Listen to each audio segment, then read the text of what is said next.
No need to introduce you. You're the most famous Chinese artist. You're also the strongest political activist. I'll just say, in terms of introductory remarks, a few things about the biography. You were born in 1957. Yes, you just turned 60 this year. And your father was a very famous poet, and we can talk about him also.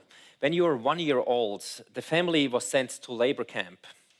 And at the end of the Cultural Revolution, you were about 20 years old. The family returned to Beijing. And soon after, you moved to the US. You spent about 12 years in the US, in Manhattan mostly. And then in 1993, you returned back to China.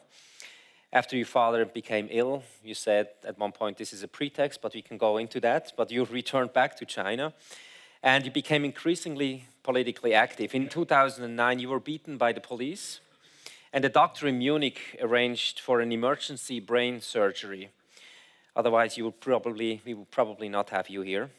And then a few months later, you were placed under house arrest. And on the 3rd of April 2011, you were arrested at Beijing airport just before catching a flight to Hong Kong. You were brought to a location, you still don't know where it is. You spent 3 months in detention. You were subjected to psychological torture. And you were detained in a small, tiny room with constant lights and 2 guards sat close to you at all times and watched over you constantly.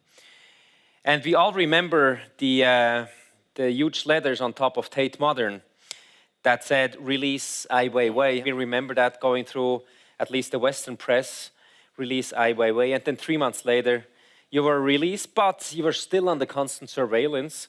And then finally in July 2015, you got your passport and you could travel. And now you live in Berlin and around the world, wherever you have projects. And we will display some of your work on the big screen behind us. Weiwei, you are one of the fiercest critics of the Chinese government. I'm surprised that you're still alive. I should say I'm quite a lucky person. Last night I went to casino in this town. I even won 100 Swiss. It has Giacometti's face printed on it. I'm very proud this nation still can put the artist image on its money. So you're lucky, but there are guys, who did much less than you and ended up, in much worse situation. Why do you think it is that you got in huge trouble, but why you're now a free person? Why do you think? Xu Lobo, I probably pronounce him the wrong way, the guy who got the Nobel Prize, was in detention and died there. Liu Xiaobo, Yeah. It's very hard to answer questions like this because I think the power of this kind of society is they keep everything in secret. You don't know what's the reason, what is the logic, and if you're a normal person, you still cannot figure it out. I couldn't figure out why they let me out. Now, let's go to your last project, Human Flow, the movie Human Flow. You did this with a huge team of roughly about 100 people. Did you go to all these locations? Were you all there, or did you have the team dispatched and you kind of put it together and watched it at the end? We started the film with it's like instinct. It's like intuitionally. I take my son and my girlfriend to Lesbos for a vacation. Then we see a boat approaching. So I start to use my iPhone to shoot. I have a habit to record everything. And then that moment, when I see those children come down from this boat, it's quite dangerous. It's quite a windy day, so I realize I have to move my Berlin studio to Lesbos. So I just told my colleagues, just come over, to see what's happening. That moment is about 500,000 refugees passing that little island. And then we started the journey. Then you decided to make that documentary. Yeah, gradually we found out to cope with the situation, we need a strong research team. We need a lot of fixers in different locations. We decided to go to Turkey, Lebanon, Jordan, Israel, Gaza, Afghanistan, Pakistan, and Iraq. Then in Africa, we have to go to Kenya and Bangladesh, Myanmar. And also I went to Mexico border. So it requires a lot of team to work together because you cannot wait. Everything happens at the same time. So I personally went to half of the locations, which is 23 nations. And some nations I couldn't get my visa, and it's not possible. And I hope I can go to every of them, but since we have to shooting in the same time, so many locations is not possible.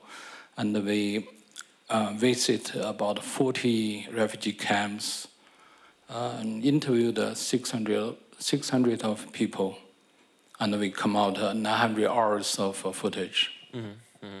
And were there any dangerous moments for you, or would you say it was all planned? It's not a pleasant journey. It's quite difficult. Every location requires very different kind of security code, and this very dangerous moment. Some camps in Lebanon, you have ISIS active in the camp. You have all kinds of different groups. You have shooting or bombing, those are very normal. But we have insurance to cover our team and, even equipment, all high insurance. Mm-hmm, yeah, I watched the movie, and you should go see it too. It's really impressive. It left me kind of depressed because, it is a depressing subject, and I went home to my wife and said, hey, we need to do something about this. Is that what you wanted to achieve with it, or would you rather have, or did you intend anything with it? Did you intend a political, something on the policy side with it, or on an individual side? What was your intention with doing the movie? Well, I grew up in a communist society, under Chairman Mao's education, so I'm always pay attention to politics, and also, if you have to pay this kind of attention, you always have curiosity about humanity, how human functions, emotionally, how those people relate to their memory, their religious, all kind of activities. So that's why I want to take this as a personal journey to understand the global politics and the condition in relating to human rights and all those issues. And this is the purpose to start this film. Okay, your father was one of the most famous poets of China, and then he was in jail and in labor camp for roughly half his life. How many years in jail was he, and how many years in? Well, he studied in Paris in 1930s, want to become an artist. And right after he went back to China, he was being sentenced for 6 years. He's artist. It's simply non-violent. Just they don't like the old China. So after his release, he got involved with the communist struggle. Went to Yan'an. He's like a first generation of the liberals, become literature core person in the communist struggle. By 1949, they established the nation, and 1957, the year I was born, he was punished as anti-revolution or anti-party. So at the same time, about 350,000 people, intellectuals being punished, and sent to labor camp. And in the worst situation during the Cultural Revolution, he was punished to clean the public toilet. You know, toilets is it's not toilets like modern toilets, but in the village. So in those years, he never had one day of resting because he simply cannot bear the second day the work will be double. So, you know, this is no science can solve this kind of problem. And so we basically, our family have to leave a big hole underground, you know, have some bushes above us, you know, it's a very, very primitive type of life. And basically no nutrition, you know, it's just eat corns all the whole year long. It's, not even a drop of oil. Yeah. And when your father cleaned those public toilets, I mean, these are not toilets like we have here. These were Latrinen in German, so very, very primitive. He cleaned them in a way to perfection. Yeah, my father is, if he has any influence on me, is he's very, we would say today, is a man with a big heart. Nobody can really hurt him. Nobody can really insult him. Even he's a poet, he has the highest aesthetic judgment. You know, his understanding about art, poetry is superb. Using language is so beautiful. But none of those things impress me, except when he has those most insulting, dirty, unbearable jobs. He walk into those his work, and for me, it's not possible to clean those kind of toilet. But every time when he come out, the toilet is perfectly clean, you know, with the sand, dry sand, and it's cut all the corners very sharp, and this great satisfaction on his face. You know, I would be ashamed even I walk into those toilets with him because I see those classmates of mine would running out laughing, and you know, but this man is really, really powerful.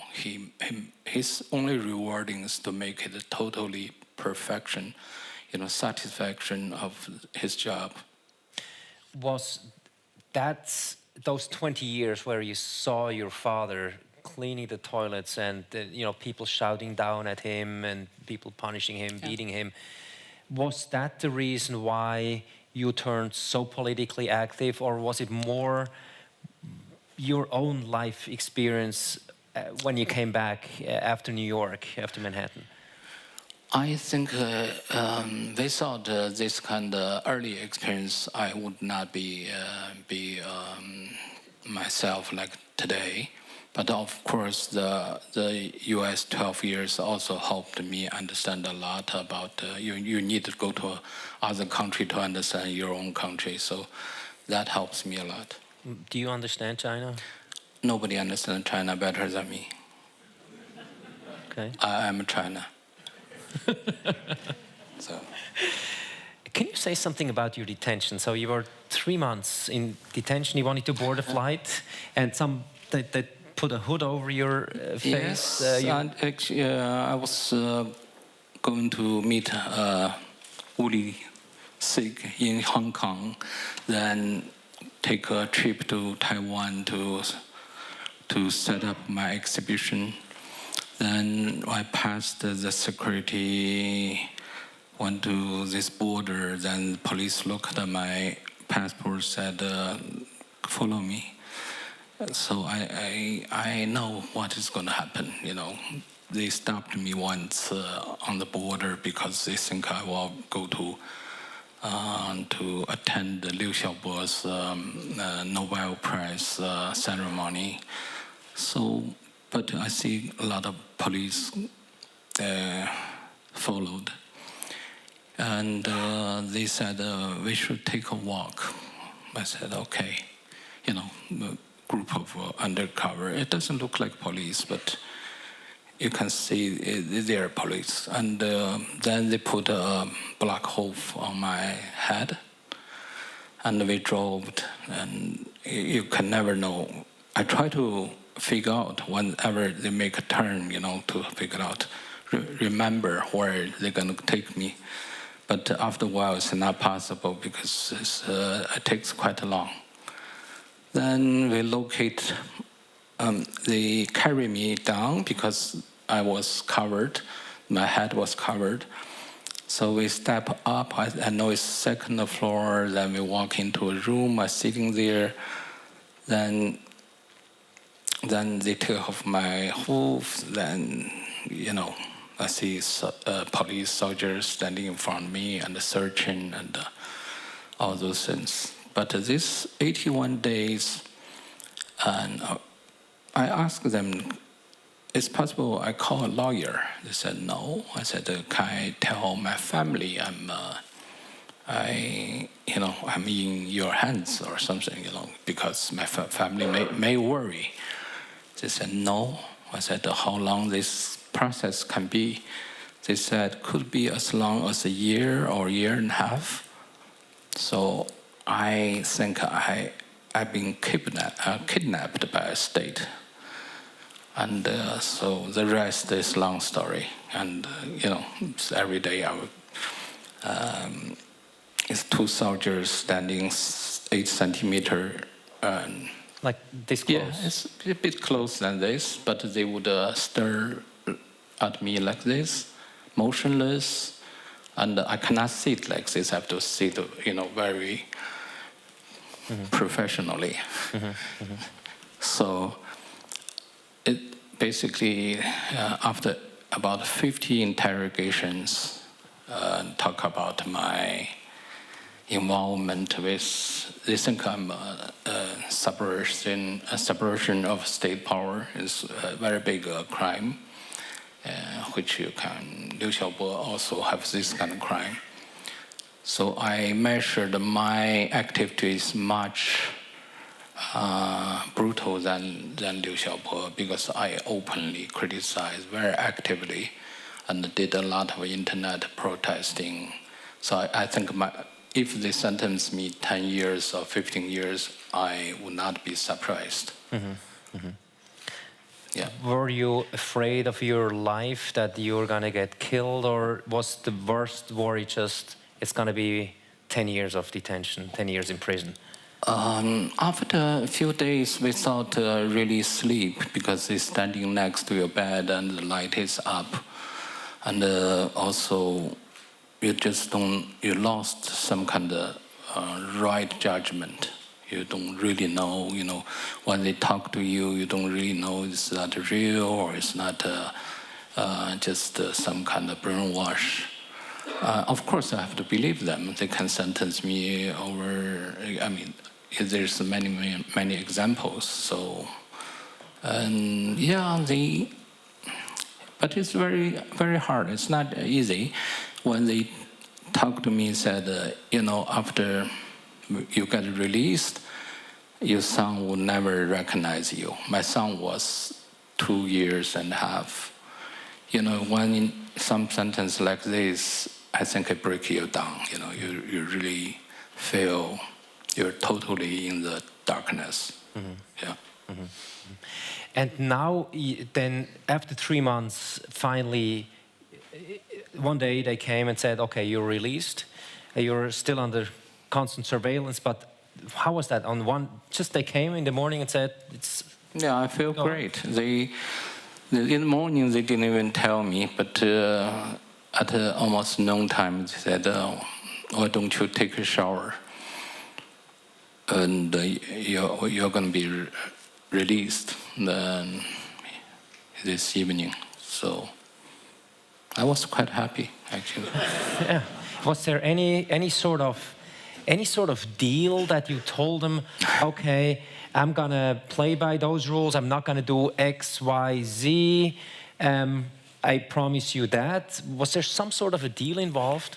Well, if it's that easy, then I will not be arrested.